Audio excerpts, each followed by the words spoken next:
7 people went to work at American plants and factories, and none of them broke a rule that morning. The rules had broken first, months or years earlier, on paper nobody reread. A drawing revision, a checked box, a label, a stamp. This is how ordinary shifts turn into investigations. Based on real events, dramatized, with names and details changed. Nothing here is instruction or invitation. 1. 6 steel light posts arrived at a hot-dip galvanizing plant outside Marion, Ohio, on a flatbed truck in the first week of March, 2009. They were ordinary posts for a shopping center parking lot, 8 feet long, hollow, welded from quarter-inch plate, capped at both ends. They had spent the winter stacked outdoors in the fabricator's yard 2 states away, and now they had come for the zinc coating that would keep them from rusting for half a century. The process waiting for them is one of the oldest in heavy industry. A crane lowers steel into a long, open bath of molten zinc, a pool of silver liquid held at about 830 degrees Fahrenheit. At that heat, lead would run like water. The steel goes in dull gray and comes out bright. Beneath that simple picture sits one rule that outranks every other rule in the building. Water must never go under the surface of the zinc. A single cup of water, submerged, flashes into steam in a fraction of a second, and that steam demands roughly 1,600 times the space the water filled. In open air, that is a hiss and a scare. Under the weight of liquid metal, it is a detonation, and the metal itself becomes the thing that flies. For this reason, every hollow piece is drilled with vent holes before it ships, small openings that let air and moisture escape as the piece goes down. The fabricator drills them. The galvanizer checks for them. That double check had held at the Marion plant for 22 years, without a serious burn. Dale Hutchins had run the kettle crane for 11 of those years, long enough to read a load the way other men read a face. What Dale Hutchins could not read was a drawing revision made 4 months earlier in the fabricator's office. A designer had moved a weld seam on the post drawing, and when the sheet was redrawn, the note calling for vent holes did not survive the copy. Nobody deleted it on purpose. It was simply gone. The 6 posts were welded tight, capped tight, and shipped tight.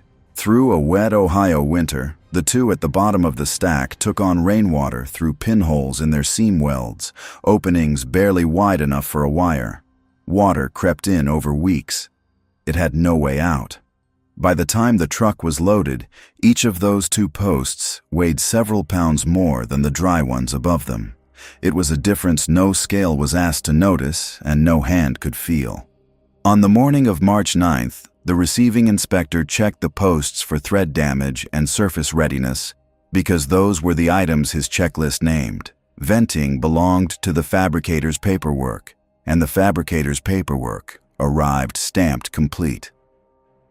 The first post went into the kettle at 7:40. It was dry inside, and it behaved. So did the second. Dale Hutchins stood on the steel catwalk along the kettle's edge, guiding each post down with a long hook. He watched the zinc close over the steel and boil off its flux in small, familiar sparks. The work had a rhythm he trusted. Lower until the piece floats, hold while the bubbling settles, listen. The sound of a clean dip was a soft frying hiss, and 11 years had taught him every wrong note the kettle could make. Nothing in those years had prepared him for a piece that carried its danger sealed inside, silent until the moment it went under. The third post left the ground at 7:52. It was one of the 2 from the bottom of the stack. Inside its sealed shell, it carried nearly a gallon of rainwater, and it was descending toward the brightest heat in the county. The post touched the surface and slid under, and for about 3 seconds, nothing happened, because steel needs a moment to carry heat through to its core. Then the water inside reached boiling all at once. The sealed post became a pressure vessel with no relief valve, and its bottom cap let go beneath the surface. The kettle erupted. Several hundred pounds of molten zinc lifted out of the bath in one sheet and came down across the catwalk. Dale Hutchins was struck at close range and sustained burns that were not survivable. He lost consciousness within moments and died before the plant's rescue team reached the catwalk stairs. The men on the floor below, shielded by the kettle wall, walked away. Investigators cut open the 3 posts that never entered the bath. 2 were dry. The third held rainwater, and its inner wall carried a brown tide line marking months of slow filling, a water level nobody on Earth had ever seen. At the hearing, the fabricator's old drawing and new drawing were laid side by side, one with the venting note, one without. 4 words of difference stood between a routine shift and a funeral. The plant rewrote its receiving rules within a month. No hollow steel now crosses the door until a plant employee, not a supplier's stamp, proves every vent hole open with a wire gauge. The sawn-open post never went to scrap. The owner had a section of it mounted beside the kettle room door, cut lengthwise, tide line facing out. Every new hire now walks past the reason for the rule before ever seeing the zinc. 2. Ray Delgado was on a ladder inside the elevator tower of a Kansas feed mill at 6 in the morning, grinding paint off a steel casing he was about to weld. 40 feet below him, behind the glass of the control room, the shift operator was starting the day's first batch and could see the blue light of the grinder flickering high in the tower. Neither man thought of the building as explosive, and that was the misunderstanding the day was built on. Feed men had known the danger for a century in the abstract way people know statistics from other towns. Mills had been leveled in other states. This one had run for 31 years without so much as a scorched wall, and 31 quiet years are their own kind of argument. Grain dust burns the way gasoline vapor burns. Suspended in air at the right concentration, it does not smolder, it detonates, and a settled layer no thicker than a dime spread across a floor holds enough fuel to carry a blast through a room. Dust like that lay on every ledge, beam, and motor housing in the tower, the ordinary residue of milling, scheduled for washdown twice a week. The washdown had not happened. The bucket elevator Ray Delgado was repairing had been broken for 2 days. Trucks were backing up at the scale, and the mill was losing orders by the hour. The hot work permit for the welding required the area to be washed down, and the elevator emptied before any spark tool was used. The maintenance chief signed the permit at 5:30 with the housekeeping line checked. His reasoning was that the crew would wash the tower down after the repair, once the machinery could move product again. It was the kind of decision that had been made at that mill many times, and it had cost nothing every time before. There was also nobody positioned to refuse it. The mill was too small for a safety department, so the man who signed permits was the same man whose repairs were behind schedule, and he was approving his own shortcut.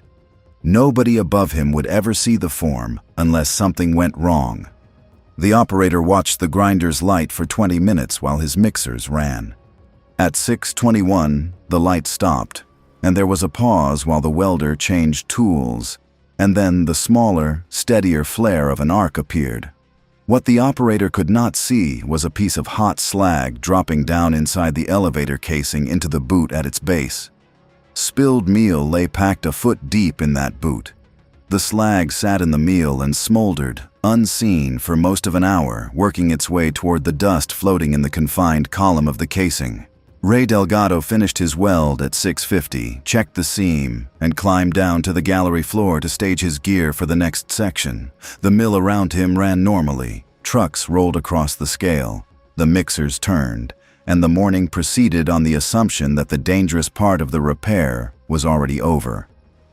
At 7:14, the operator felt the first event through the floor rather than heard it. A short, deep thump, like a heavy door, slammed one room away.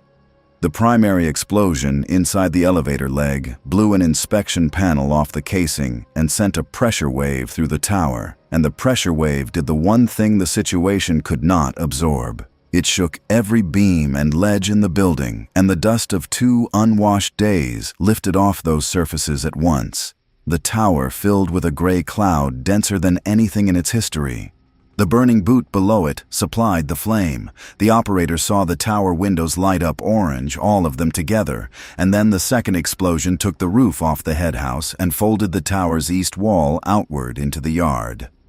The control room glass bowed inward, held, and went white with dust. Ray Delgado was on the ladder at the center of the blast when it came, and his death was immediate. The operator, protected by the concrete of the control room, walked out through the dust with a cut hand and no hearing in one ear.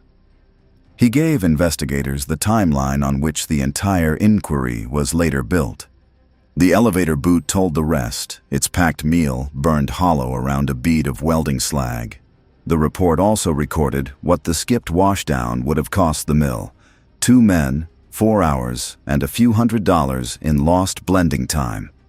The rebuilt tower was priced at $2.1 million. The finding was published in a federal report as one case among dozens like it, mills that had treated dust as dirt rather than as fuel. Within 2 years, the national standard for grain handling was rewritten to require a full washdown and an emptied leg before any hot work, with dust depth on surfaces treated as a measured violation rather than a housekeeping note. The rewritten rule is credited with cutting mill explosions in the decade that followed. The operator testified at the hearings and worked another 19 years in the industry. He said afterward that the sound he could not forget was not the blast itself. It was how quiet the tower had been for the hour in between, while the slag sat in the meal and the mill went on taking orders. 3. The Penwick paper mill in central Maine ran around the clock, and at 1:40 on a January morning, its number 2 winder jammed mid-roll and tripped its breaker. The winder was a machine the length of a school bus that pulled finished paper between heavy steel rollers, and a jam meant torn sheet packed into the gap where the rollers met. Clearing it was a familiar job with one absolute condition. Before any part of a man went between those rollers, the machine's power source had to carry his personal padlock. That way, no hand but his could bring the machine back to life. The mill's electricians called it locking out, and the mechanic on shift that night, Alan Roy, had done it several hundred times. At 1:50, he walked to the electrical room, found the cabinet marked for the number 2 winder, hung his lock on the breaker, and pocketed the key. The lock was brass, stamped with his employee number, one of a dozen like it he had carried through his years at the mill. Hanging it had long ago stopped feeling like a procedure and started feeling like touching wood, a gesture whose meaning nobody examined anymore. What Alan Roy did not know was that the label he trusted was 2 years out of date. During a renovation, the feeds for the winder and a nearby conveyor had been swapped between 2 identical gray cabinets standing side by side. The paper tags on their doors had never followed the wires. His padlock now guarded a conveyor that was not even running. The 2 cabinets stood 18 inches apart, bought the same year from the same catalog. Gray doors, gray latches, identical in every way except for what their wires fed. The breaker for the winder stood open in the next cabinet, bare of any lock, showing nothing but a tripped switch. Alan Roy climbed into the winder and began cutting packed paper out of the roller gap. Meanwhile, the shift supervisor's board showed the winder breaker tripped and production was waiting on it. He radioed the duty electrician and told him to check the trip and restore power so the machine would be ready for restart. He did not mention that a man was inside it because he did not know. On his board, the winder was a fault to be cleared, 1 line among 40, and the shortest path to a running machine was a radio call. Alan Roy had gone to the electrical room without stopping at the supervisor's office, a shortcut the mill's written procedure forbade but the night shift had used for years. The office was 400 feet the wrong way down a cold corridor. The procedure said no lockout without sign-in. The habit said the lock itself was what kept a man alive, and the paperwork was for daylight. In 11 winters, nobody had been hurt by the shortcut, and every safe night had quietly become one more piece of evidence that the rule was bureaucracy rather than protection. The electrician reached the cabinet at 2:05. He found the window breaker tripped, exactly as reported, with no lock and no tag. The sign-in book he had checked on his way past the empty office was blank. Every source of information available to him said the machine was simply faulted and empty. He reset the breaker. The window's controls were still set to run, and when power returned, the drive came back to life. The rollers Alan Roy was working between turned under him. He died of catastrophic injuries in the seconds before the machine finished its startup sequence, before anyone in the plant understood anything was wrong. The electrician heard the window run and thought only that the repair was done. The alarm came 20 minutes later when the supervisor could not raise Alan Roy on the radio. The state investigation laid the sequence out plainly and split the fault 3 ways. The renovation contractor had rewired the cabinets and left the labels. The mill had let the sign-in rule decay until its absence told the electrician nothing, and the lockout system itself had been allowed to depend on a piece of paper taped to a door. Prosecutors brought the case against the company rather than any single man. The mill pleaded guilty to safety violations and paid a fine of $800,000, at the time among the largest in the state's history. The electrician was cleared of wrongdoing and never worked nights again by his own choice. Every cabinet in the plant was stripped of its paper tags and relabeled in engraved steel, each label verified by tracing the wire from breaker to machine, a job that took 2 electricians 11 weeks. The state also ordered the step the industry now treats as standard, a live test after every lockout, pressing the start button with everyone clear to prove the machine is dead before anyone reaches inside. It takes 10 seconds, and it would have saved Alan Roy, regardless of what any label said. The verification record runs 91 pages, and the first line of its first page names Alan Roy. 4.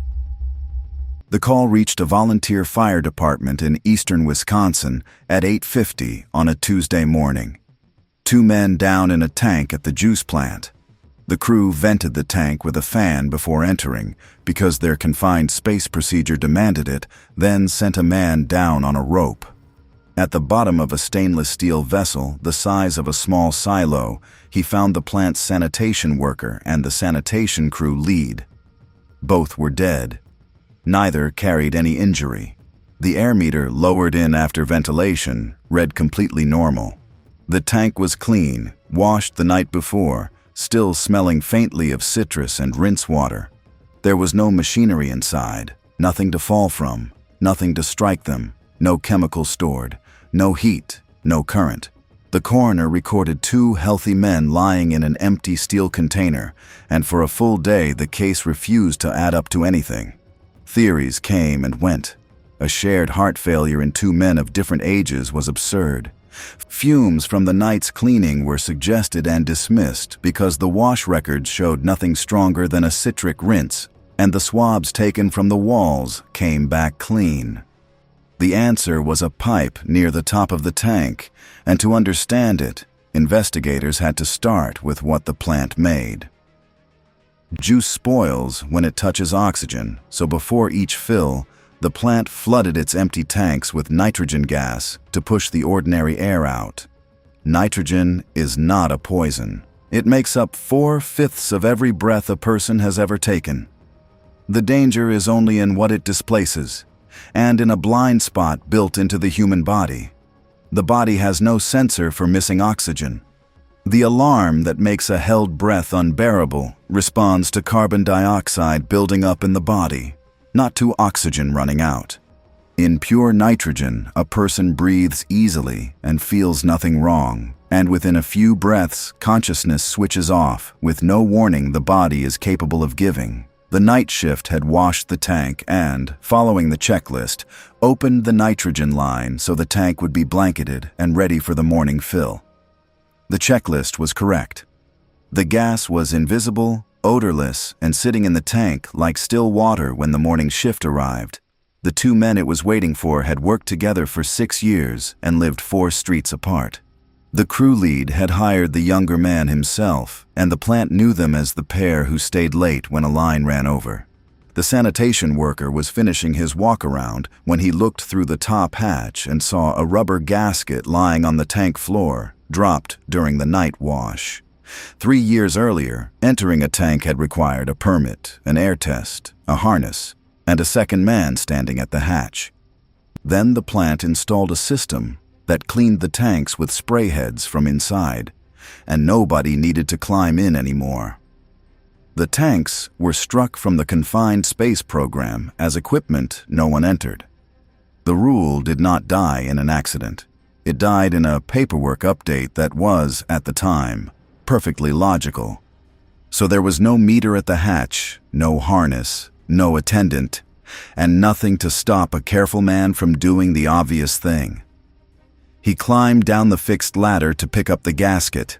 The nitrogen took him before he reached the bottom rung, and he dropped the last few feet and lay still.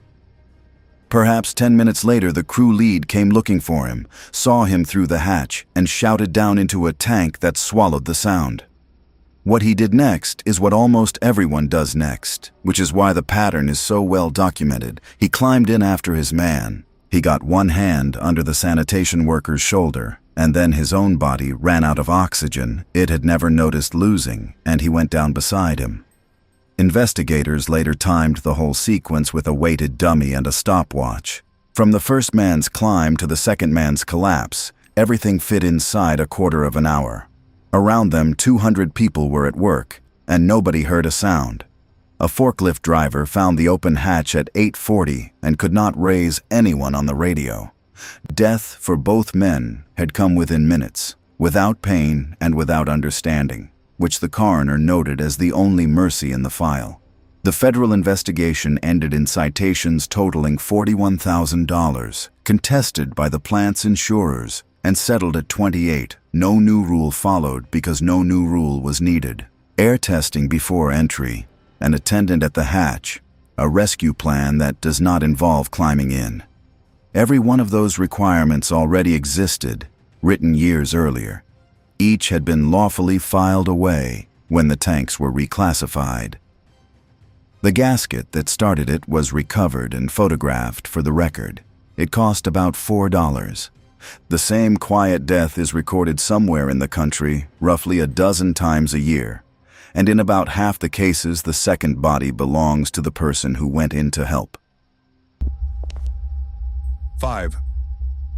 14 hours passed between the spill and the death, and for most of them Victor Sema felt almost fine. He was 51, an anodizing man with 3 decades in metal finishing shops around Allentown, Pennsylvania, working the tank line of an 8-man shop that treated aluminum parts for machine builders. He was the one the younger men brought their questions to, the kind of worker a small shop is quietly built around. His wife later told investigators he had never missed a day for injury in 30 years, a record he mentioned more often than his pay. The shop's chemistry was mostly familiar and mostly forgiving, and the crew handled it with the ease of long habit. On a Friday afternoon in November, a 1-gallon jug of nitric acid slipped out of a delivery crate and broke open on the concrete floor. What happened in the next 10 minutes turned on a fact nobody in the building knew. Nitric acid reacts with anything organic, and when it does, it releases nitrogen dioxide, a heavy rust-orange gas that behaves nothing like the sharp fumes shop workers learn to fear. It does not sear the throat and drive a man back the way ammonia does. It rides quietly into the deepest parts of the lungs and dissolves there over hours, slowly turning the moisture of the lung tissue acidic. The person who breathed it learns what happened only long after the breathing is over. The spill kit in the corner had run out of clay absorbent months earlier, and the bucket standing in its place held sawdust, which the crew had used on oil spills for years. Victor Sema and a younger co-worker did the responsible thing at the speed good workers do it. They ringed the spreading acid with sawdust to keep it from the floor drain.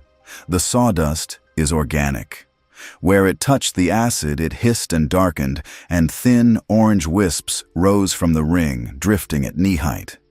Neither man stepped back. The gas was doing nothing that a lifetime of shop fumes had taught them to treat as a threat, and the spill was visibly shrinking, which felt like winning. The two men crouched in it for perhaps 10 minutes, scooping and bagging, breathing through their mouths against a smell that was odd but not alarming. The jug's warning label, with its line about delayed lung injury, lay face down in the puddle. The safety sheet naming the correct absorbent sat in a binder in the office, where the office was locked on delivery days. Everything the two men needed to save their lives was inside that building, printed, filed, and unreadable. Then the floor was clean, the bags were sealed in a drum, and the afternoon went back to normal. Victor Sema finished his shift with a slight cough and a metallic taste he blamed on the fumes, the way a man blames a smoky barbecue. He mentioned it to the owner on the way out, and the owner, standing in a shop that smelled normal again, told him to get some air over the weekend and take it easy. It was the advice the trade had always given itself about fumes, and for most fumes, it is even true. He drove home, ate dinner, watched television. The cough faded. Around midnight, his chest began to tighten, and he sat up in bed telling his wife it felt like flu settling in. By 3 in the morning, he was fighting for air, and the fluid his own injured lungs were seeping had begun to fill the space where breath belonged. His wife drove him through empty streets to the hospital, where the emergency staff recognized the pattern at once and could do very little that late in its course. His breathing gave out shortly after arrival, and he died before 6. Of a chemical injury the textbooks describe with a precise and terrible patience. Hours of apparent recovery between exposure and collapse. The window that mattered had been open all Friday evening. Oxygen and steroids started early, blunt the injury.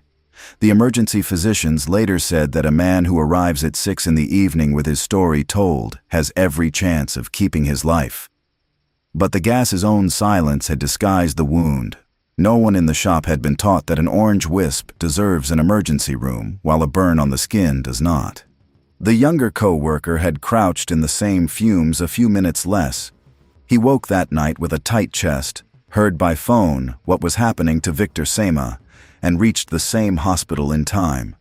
He spent 2 nights under observation and lived. He left the trade the following spring and now drives a delivery route. The shop's owner testified that in 30 years of metal finishing, no one had ever told him the sawdust mattered, and the record suggests he was telling the truth. The shop bought proper absorbent by the case afterward and closed for good within 2 years. The co-worker who lived still cannot smell fresh sawdust without checking his own breathing. 6. Len Corbett was killed at 17 minutes past 10 on a Tuesday morning by a machine he did not operate, had never touched, and was standing 40 feet away from. He was a bench machinist at a metal stamping plant in Rockford, Illinois, deburring parts at his workbench. A 60-pound piece of cast iron tore through the sheet metal guard of press number 4, crossed the shop faster than a car moves on a highway, and struck him. He was killed where he stood. The press operator, standing an arm's length from the machine itself, was untouched. To understand why Len Corbett died, the investigation had to run time backward, and it ended up more than 40 years deep. Nothing about the morning offered an easier answer. The press had not been misused. Its operator had followed every procedure written for it. The part in the die was the same part the machine had stamped 11 million times before.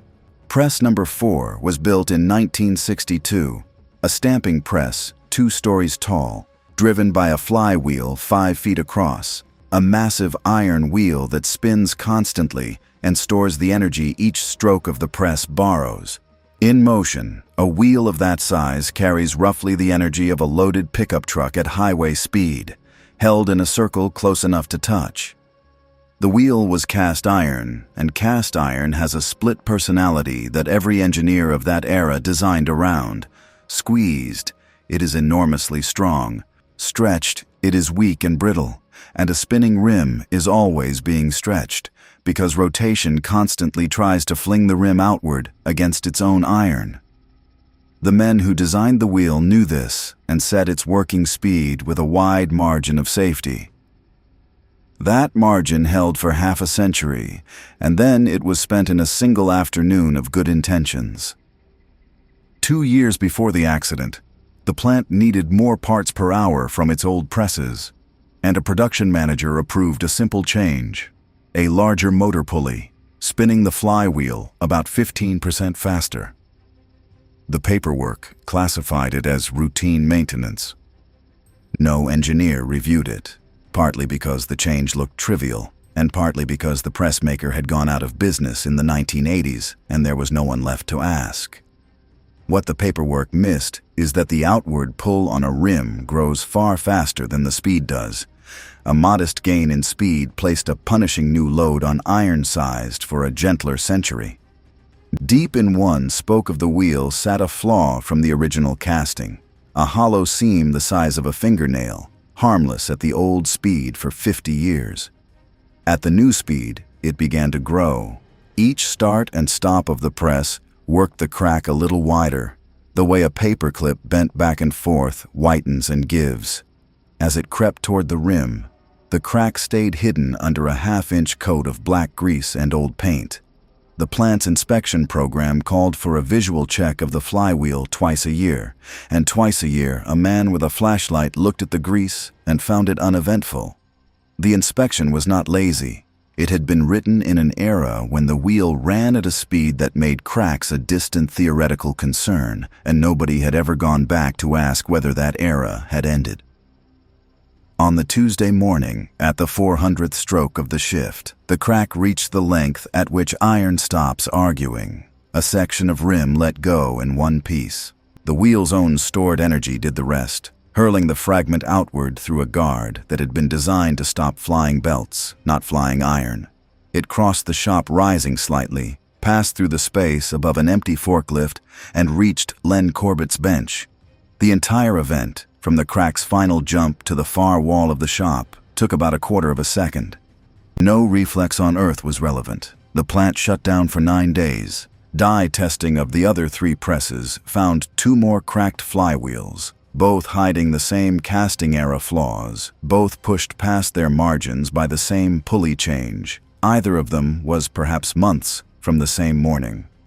Between them, the 3 surviving presses had another 60 years of scheduled service written into the plant's long-range plan. All 4 iron wheels went to scrap, but first the broken one was reassembled on a warehouse floor like a puzzle. Its fracture faces told the story in order. The stain of the casting seam, the ringed marks of slow growth, and the bright crystal of the final instant. The replacements were welded from steel plate, a material that stretches and warns before it breaks, each one stamped with its maximum speed on a steel tag, riveted where the grease cannot hide it. The pulley change that started it had been projected to earn the plant an extra $90,000 a year. The settlement paid to Len Corbett's family was confidential. The insurer circulated the case to every stamping plant it covered. The bulletin's title summed up what 40 years of margin are worth. Old presses do not know what year it is. 7. Work order 6194 runs 3 pages, and it is the most complete account that exists of how Curtis Boyd died. He wrote the first page himself in February, in the neat block letters of a man who had been the only electrician at a Tennessee fastener plant for 17 years. The plant made bolts for the automotive industry, and its heart was a row of heading machines fed from a 480-volt distribution panel bolted to the back wall.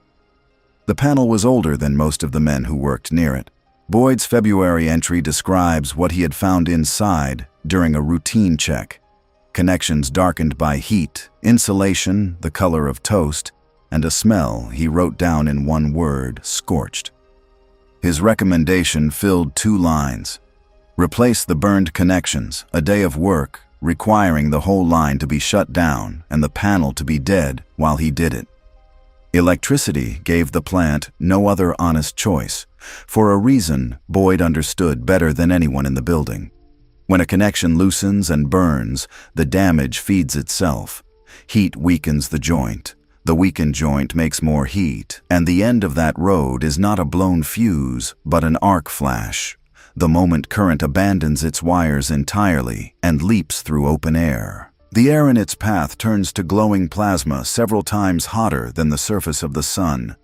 The copper it touches boils into vapor that needs tens of thousands of times the space the solid metal occupied. The result is an explosion, a wall of heat and pressure born in a steel box a man stands in front of with a screwdriver. None of that language appears in the work order. What appears is the plant's answer, stamped diagonally across Boyd's February page. Deferred to next scheduled outage, with the maintenance manager's initials, dated March 3rd. The plant was late on a contract, and the penalty clauses ran to 4 figures a day. In June, the outage came, but it had been shortened from 3 days to 1, and the panel work was bumped behind a conveyor rebuild that was gating production. The second deferral stamp carries the same manager's initials and a note, next outage firm. Through the summer, the file shows Curtis Boyd did what conscientious men do inside impossible instructions. He tightened what could be reached with the panel live, replaced one breaker on a Sunday, and logged the panel's temperature with a handheld sensor. The log climbs steadily from June to September. The third deferral is dated September 9th. The initials on it are a scrawl that has never been matched to a hand. On the morning of October 4th, a heading machine dropped out again, and the line stood still. A supervisor waited at the electrical room door while Boyd opened the live panel to trace the fault. He wore leather gloves and safety glasses, which was everything the plant owned. The shop had no ARC-rated suit. No ARC study had ever been done there. The requirement postdated the building, and nothing had ever forced the question. Boyd worked in the panel the way he had worked in it all summer, carefully, keeping his hands off the bus. But the choice was no longer his to make. Behind the breaker, he was probing. A connection cooked for 8 months had lost the spring pressure that held its faces together. When production brought the stalled machines back up, the surge of load was more than the failing joint could carry. The joint let go, the current jumped its gap, and the panel erupted in the direction it happened to be open, which was the direction of Curtis Boyd.